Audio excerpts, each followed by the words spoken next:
Assalamualaikum warahmatullahi wabarakatuh.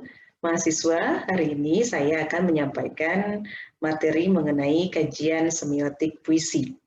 Materi ini adalah bagian dari perkuliahan kajian puisi Indonesia. Baik, pada pertemuan lalu kita membahas mengenai 4 pendekatan dalam pengkajian karya sastra yang dijelaskan dalam segitiga Abrams ya. Di segitiga Abrams tersebut pada bagian tengah itu ada yang namanya pendekatan objektif. Pendekatan objektif yang kemudian turunannya menjadi kajian strukturalisme.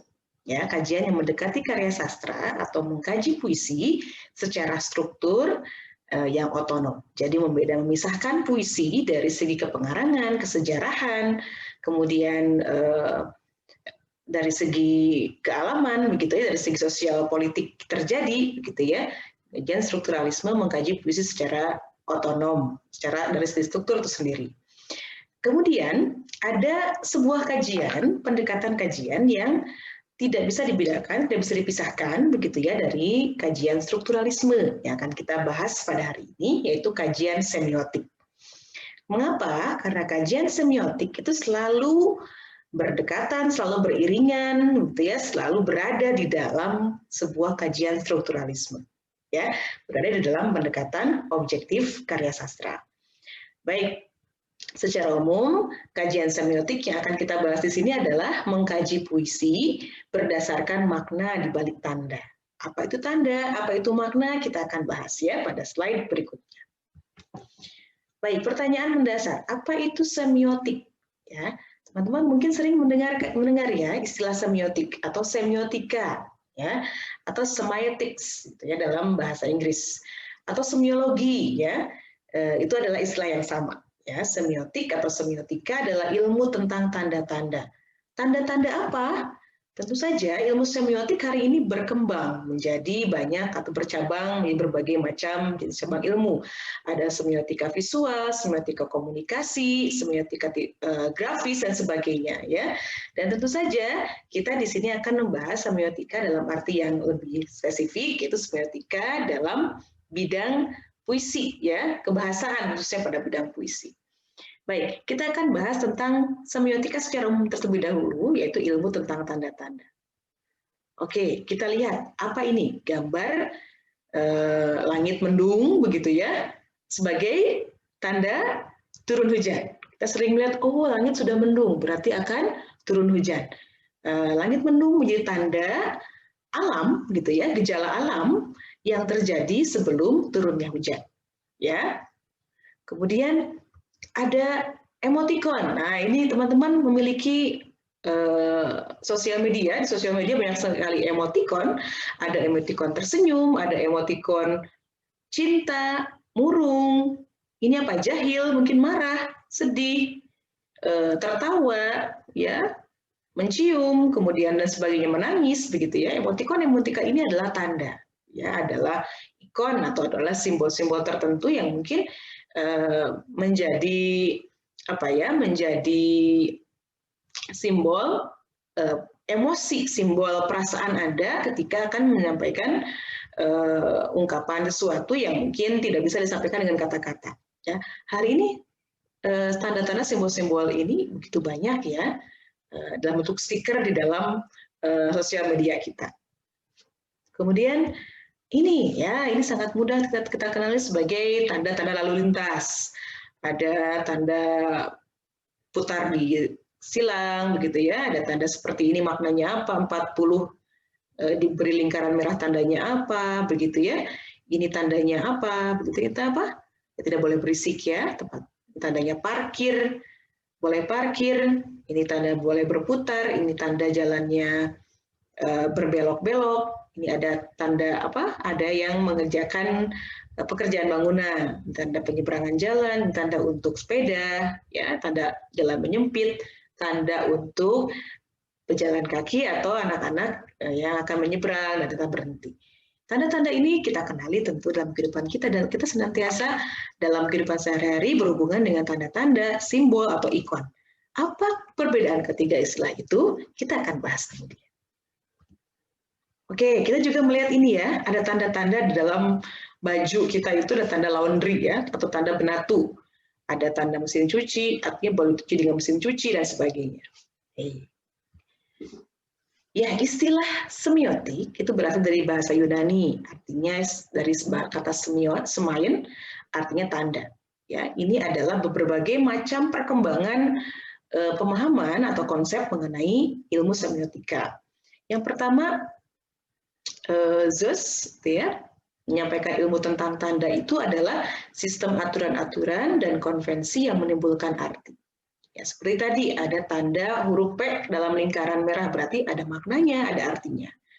Kemudian Saussure ya sebagai salah satu tokoh bahasa yang pertama kali menyampaikan istilah apa? Penanda, petanda atau signify, signifier dan signified yang menandai yang ditandai.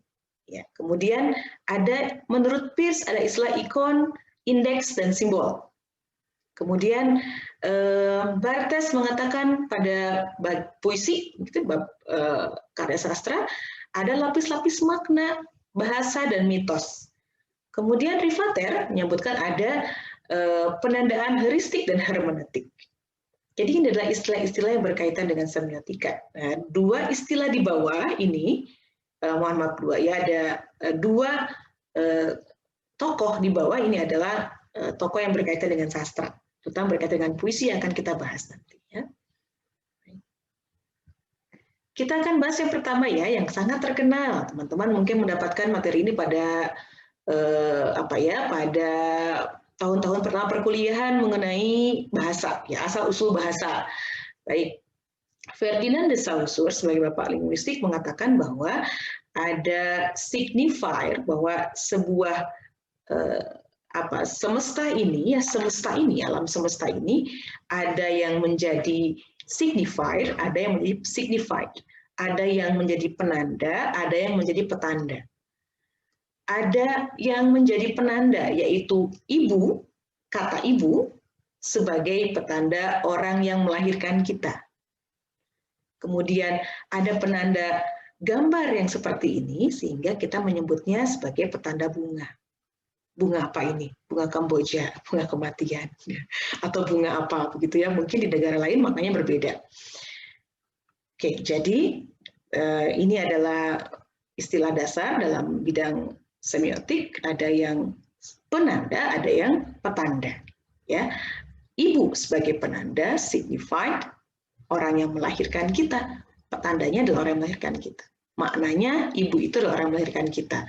Kalau bunga yang bentuknya seperti ini, ada 5 kelopak, warnanya putih, tengahnya kuning, itu bunga Kamboja atau bunga lain negara yang lain. Baik. Kemudian dalam puisi, artinya wujud fisik puisi itu diksi, majas, tipografi, gitu ya, adalah penanda, sementara petandanya adalah makna di balik fisik puisi itu sendiri. Baik, sekarang kita akan berpindah pada teorinya Peirce. Peirce mengatakan ada istilah ikon, tadi indeks dan simbol. Apa perbedaan ketiga istilah ini? Ikon maknanya adalah tanda yang menunjukkan hubungan yang bersifat alamiah ya antara penanda dan petanda. Misalnya ada potret dengan orang, Anda melihat wajah saya di layar begitu ya. Nah, itu adalah Ibu Suci. Lalu ada gambar kuda dan kata kudanya. Ya, ada gambar pohon dan itu adalah pohon. Ya, itu adalah ikon. Jadi hubungannya bersifat alamiah. Kemudian indeks, tanda yang menunjukkan ada hubungan kausal atau antara penanda dan petandanya. Ada asap karena ada api. Ada darah yang mengucur karena ada luka. Tadi ada hujan karena ada mendung. Gitu ya. Baik. Kemudian simbol, tanda yang memiliki hubungan makna dengan tanda yang memiliki hubungan makna dengan yang ditandakannya. Itu sifatnya arbitrer, mana suka sesuai dengan konvensi suatu lingkungan sosial tertentu. Misalnya bagi orang Indonesia, ibu itu penanda bagi yang bermakna tadi yang melahirkan. Tetapi bagi bahasa Inggris itu mother, bagi bahasa Arab itu ummi. Ya. Atau dalam bahasa Indonesia misalnya mengangguk, begitu, itu adalah makna setuju. Tetapi mungkin di negara lain berbeda makna setuju itu seperti apa. Baik, kita ulangi sekali lagi, ikon itu ya yang bentuknya seperti ini disebutnya bunga. Indeks, begitu ya, ada hubungan kausal, hujan disebabkan oleh mendung. Ya, sementara simbol itu misalnya ada pemilihan maknanya konvensi, arbitrer, berbeda di setiap masyarakat. Bagi orang Indonesia, ibu, bunda, mamah, mami. Bagi orang Inggris, mother, mom. Bagi orang Arab, ummi. Artinya orang yang melahirkan. Oke, sekarang kita akan melihat semiotika dalam karya sastra. Kita lihat dari yang tengah ya. Bahasa itu adalah bahan baku karya sastra. Ya, bahasa memiliki makna yang lateral. Seperti tadi, pohon ya maknanya pohon. Ya, yang seperti itu tuh pohon. Yang ada batangnya, ada daunnya, ada cabang-cabang adalah pohon. Yang ada kelopaknya 5, warnanya putih, tengahnya kuning, itu adalah bunga Kamboja. Ya, ada makna lateralnya. Gitu ya, sehingga makna lateral pohon adalah sesuatu yang memiliki batang, akar, kemudian daun, batang, itu adalah pohon, disebut meaning. Ya, makna lateral, makna lapis pertama. Berbeda dengan bahasa pada lapis pertama atau meaning, bahasa sebagai bahan baku karya sastra, begitu ya, memiliki makna tambahan, memiliki makna yang berupa konvensi tambahan. Konvensi tambahan itu ditentukan oleh konvensi karya sastranya. Misalnya puisi. Konvensi puisi itu ada unsur batin dan unsur lahir. Ada metode dan ada hakikat. Ya, metodenya itu ada diksinya, ada gaya bahasanya, begitu ya. Kemudian ada tipografinya. Hakikatnya adalah maknanya, temanya, nadanya, suasananya, begitu ya. Itu adalah konvensi karya puisi. Ya, yang menentukan pemaknaan pada puisi. Sehingga makna pada karya sastra itu bukan meaning, tetapi significance. Jadi ada makna di dalam makna. Sehingga ketika kita membicarakan tentang semiotika dalam karya sastra, maka kita bukan hanya membicarakan makna secara lateral, tapi kita membicarakan makna di dalam makna. Paham? Yaitu makna yang ditentukan oleh konvensi tambahan karya sastra. Dalam puisi, ya tentu saja maknanya tidak langsung. Makna kata atau makna bahasa pada puisi itu memiliki makna yang tidak lateral. Ya, memiliki makna lain, memiliki makna di balik itu, ya, makna di balik makna. Yang ditentukan oleh apa? Oleh konvensi puisi, oleh konvensi tambahan puisi. Apa konvensi puisi ini? Ya, yang kita pelajari pada struktur puisi atau unsur-unsur membangun puisi, ya. Itu ada unsur apa? Unsur batin lahir. Unsur batin sebut juga sebagai hakikat puisi, unsur lahir disebut juga metode puisi. Ya.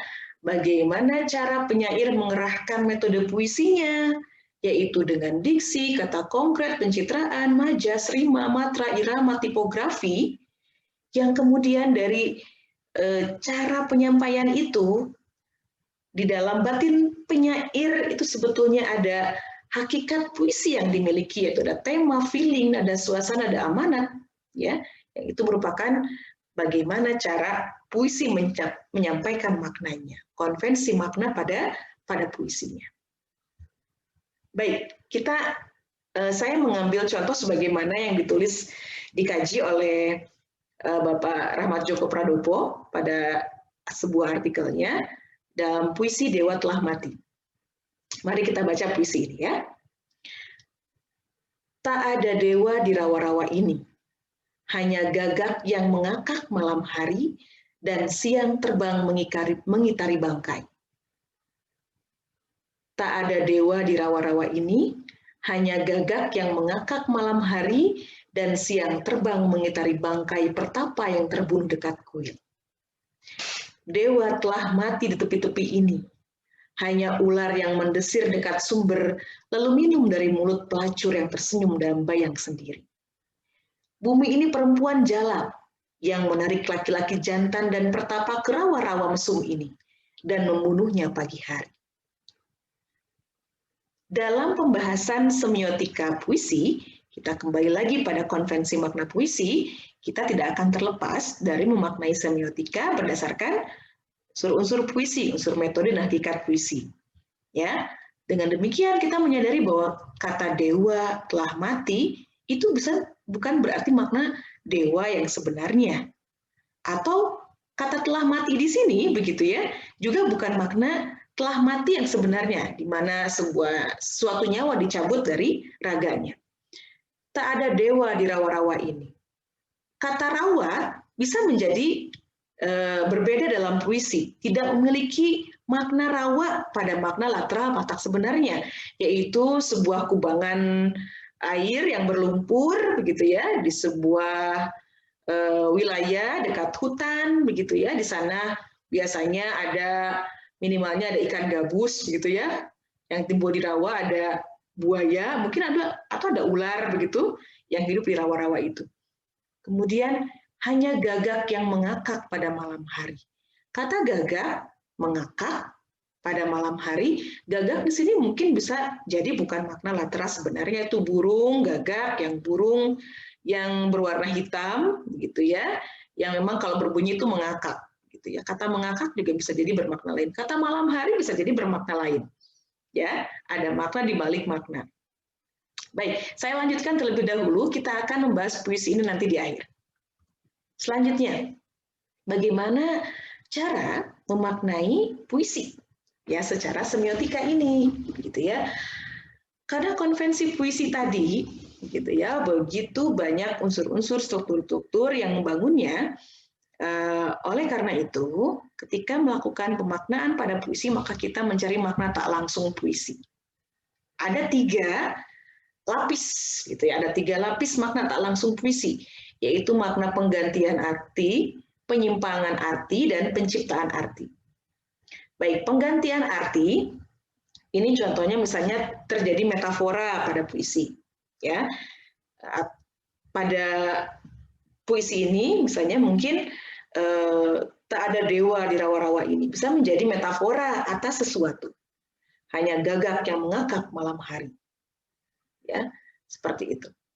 Metonimi, gitu ya, adanya metonimi atau penggantian kata, begitu ya, yang menjadi makna yang lain, ya, sehingga ada penggantian arti di dalam puisi.